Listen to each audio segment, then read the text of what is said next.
Your time starts now. नमस्ते sir. तो आज का मेरा विषय है प्री एक्लेम्सिया, उसके अंदर प्रतिरोधक कोशिकाओं का योगदान और जन्म संकेतक की पहचान, और साथ ही साथ जो प्रगति हुई है प्री एक्लेम्सिया के मैनेजमेंट के अंदर, वो मेरा आज का विषय है। तो सबसे पहले हम शुरुआत करते हैं प्री एक्लेम्सिया की परिभाषा के बारे में।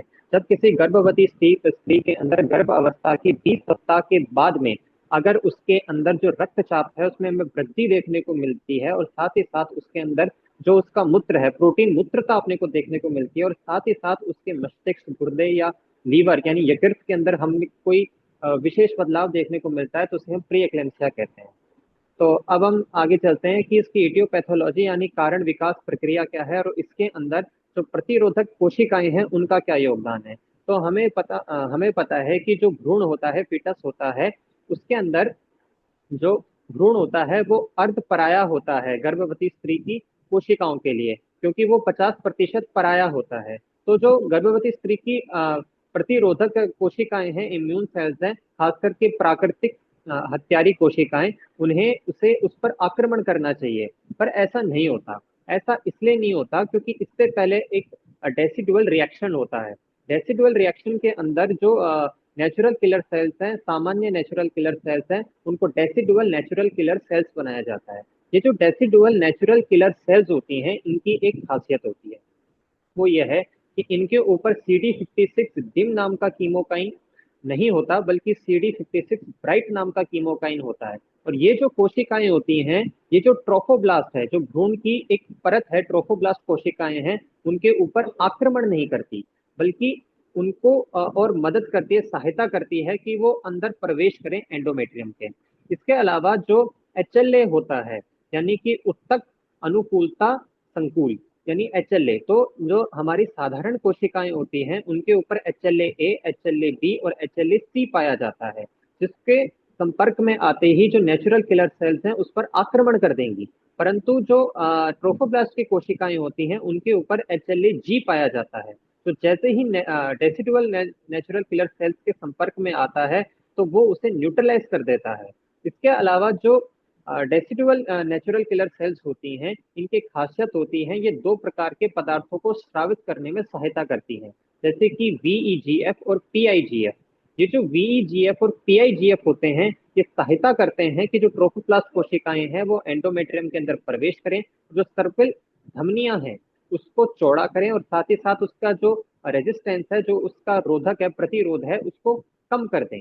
परंतु जब किसी के अंदर जो प्री एक्लेम्सिया होता है, उसके अंदर ये जो प्रक्रिया है, इसमें कुछ कमियां रह जाती हैं, जिस वजह से जो हमारी प्रतिरोधक कोशिकाएं होती हैं वो ट्रोफोब्लास्ट कोशिकाओं पर आक्रमण कर देती हैं, और जिसके कारण से क्या होता है, जो ट्रोफोब्लास्ट कोशिकाएं हैं वो अंदर एंडोमेट्रियम के अंदर प्रवेश नहीं कर पाती।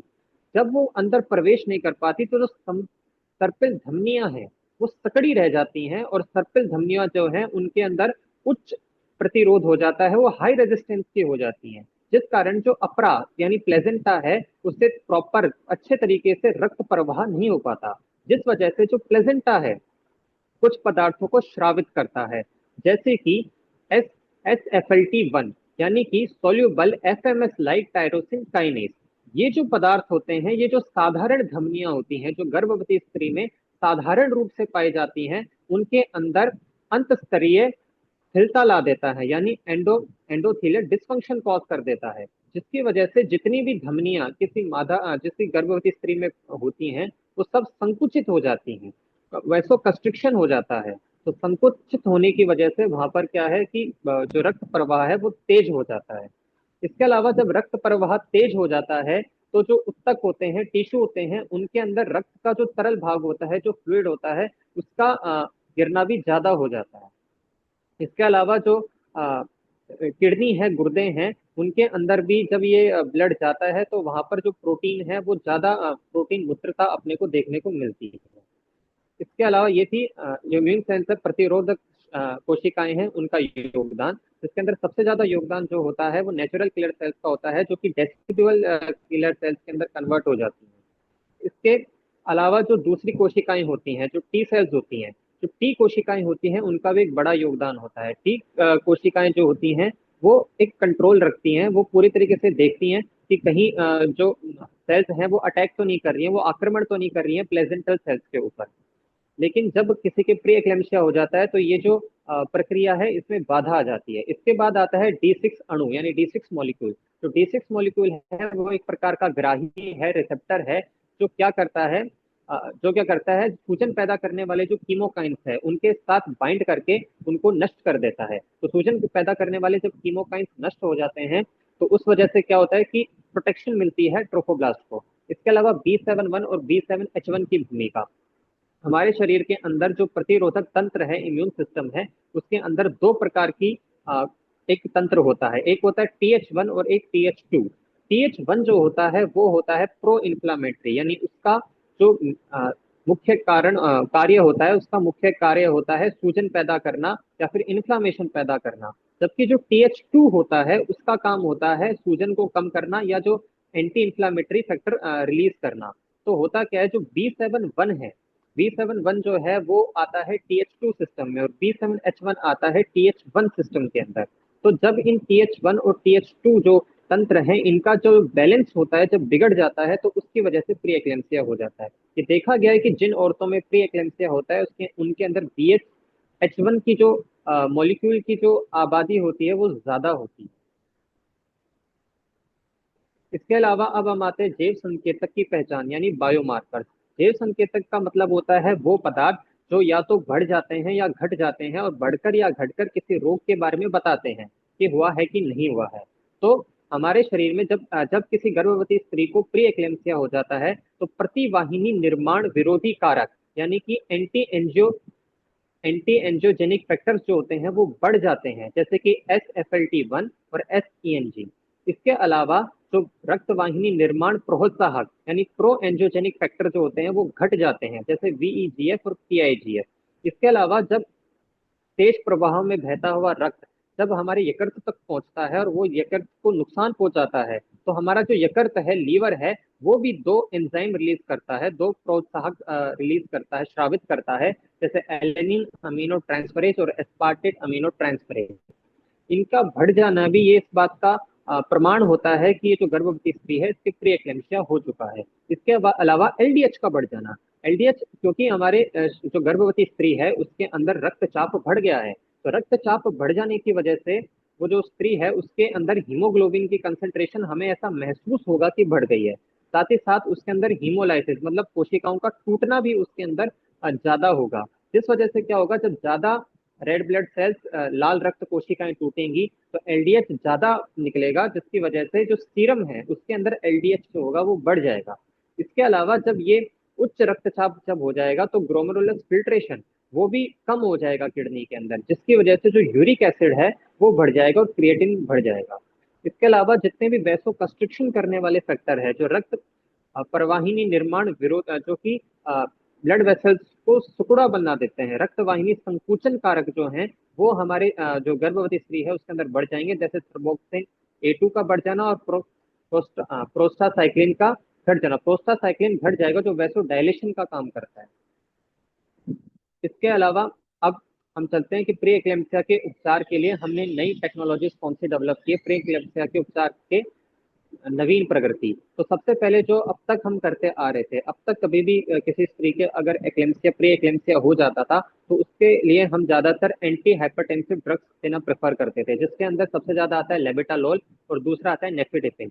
अब होता ही होता कि जब भी किसी गर्भवती स्त्री के अगर प्री एक्लेम्पसिया हो जाता है तो सबसे पहले उसे हॉस्पिटलाइज किया जाता है और उसका जो रक्तचाप होता है वो 140/90 से ऊपर चला जाता है तो हम उससे प्री एक्लेम्पसिया या उच्च रक्तचाप मानते हैं। अब हमें कोशिश ये करनी होती है, लेबेटालोल और निफेटिपिन देके उसे कम करने की कोशिश की जाती है, उसे जो डायस्टोलिक प्रेशर है उसको 85 तक लाने की कोशिश की जाती है और ये कोशिश की जाती है कि वो 80 से नीचे ना जाए।